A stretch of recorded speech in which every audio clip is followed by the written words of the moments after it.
What's up, everybody? JJ Shankles, the Goat Toasters here, back with another episode of your daily tech news. Hope you guys are having an amazing day. First big story of the day, the Joe Rogan Experience podcast is moving exclusively to Spotify. Joe Rogan has signed a multi-year, over $100 million contract. Details aren't out yet, but someone close to the show did say it was over $100 million. This is a huge acquisition for Spotify. This was the #2 podcast on Apple Podcast, and several of its episodes were in the top 10 most listened to episodes on all of Apple Podcasts. But Joe Rogan himself has said they are not going to change the format of the show. It'll be the exact same show, just on a different platform exclusively. More big news for streaming services. Google Play Music is going away, and they're replacing it with the YouTube Music app. Sometime towards the end of this year, the Play Music store will be gone, and you will have to have transferred all your music over. Now they're allowing some users to start transferring their music over from one library to the other. So there's a link down below. You can follow that to start that process. Big news in the world of photography storage, the SD card, what has previously become the small, slower cousin of the newer, larger CFast cards or CFast Express cards, may become the next fastest card in the slot with the newest SD Express protocols, with speeds almost up to 4,000 megabytes per second. Crazy fast. This can record 8K video. This will be for VR,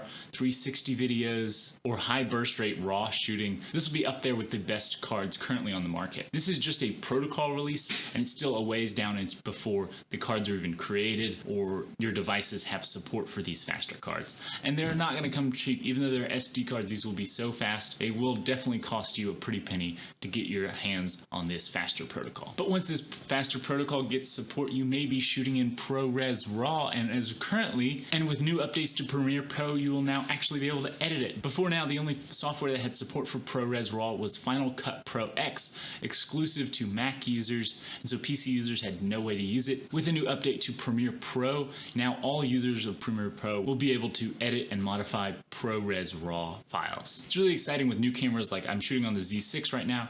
There's an update you can do to be able to record externally to record into ProRes Raw format, but as of now, for a PC user, there have been no ways to edit it. I'm still holding out until it gets to DaVinci Resolve, but this is definitely a step in the right direction for other softwares to be able to edit the ProRes Raw. And more storage news, Samsung has announced the prices for the T7 SD cards. These are portable external SD cards. The T5 has been very popular for a lot of camera users to record externally. It was very cheap and fast enough, but the new T7 cards are going to be twice as fast. But with that speed will come a boost in price. It's about $100 for 500 gigabyte and about $200 for a full terabyte of storage. This will be able to record some very high bitrate data. Big news in the hardware world, AMD has released that they are going to support future CPUs, the Zen 3 coming out probably at the end of this year, with certain motherboards. They initially said they wouldn't do this, but there was such an uproar from users that they're going to allow a one-way BIOS update. This BIOS update will allow certain motherboards to be able to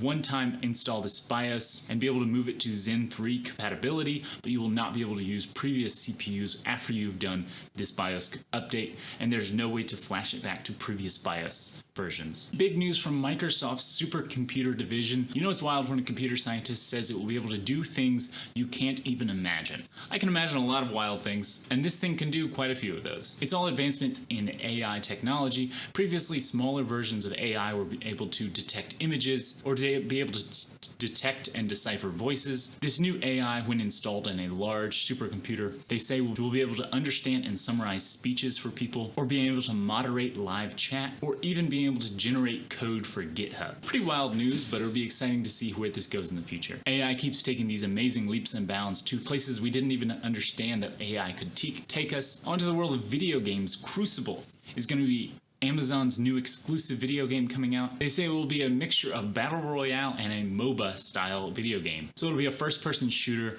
while trying to take over various areas and moving across the map. This is the first of 2 exclusive Amazon video games coming out. The second one will be a large, massive multiplayer online video game. Very interesting video game spaces that they're trying to disrupt, but Amazon is such a large company, it definitely seems like they will be the ones being able to totally move into a new space like this and create an entire new area of video games. games. Very ambitious to try to combine two different styles of video game, but someone as large as Amazon might actually have the power to do that. Onto mobile tech, new leaks show that the Apple glasses might be priced for around $500. Initially, it was thought that these would be released at the end of this year or early 2021, but now with the state of 2020 being how it is, it'll probably be pushed out towards the end of 2021 or early 2022. This is an exciting story that we will continue to cover on this channel. Another news story being Google and Apple working together. For a while now, Google Fi, the mobile provider from Google, has allowed support for iPhones, and now they're even rolling out support for eSIM. So instead of having a physical SIM card you put in your phone, it's now an electronic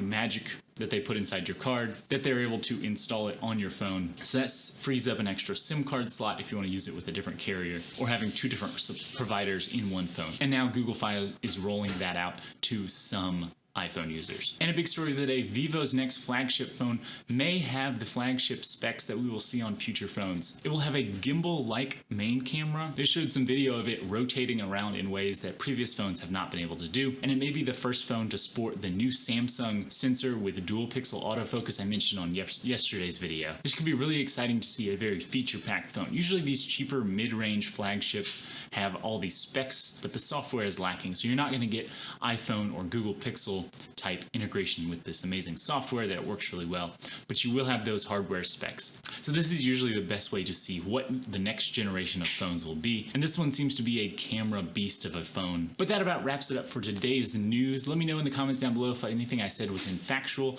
or if there's any stories I missed today, and I will mention them in tomorrow's video. And while you're down there, make sure you like and subscribe to this channel so you don't miss any future updates. But that about wraps it up. Hope you guys have an amazing day today. Make sure you stay safe out there. Make sure you're washing your hands a lot. I appreciate every single one of you, and I'll see you again tomorrow. Go Toaster out.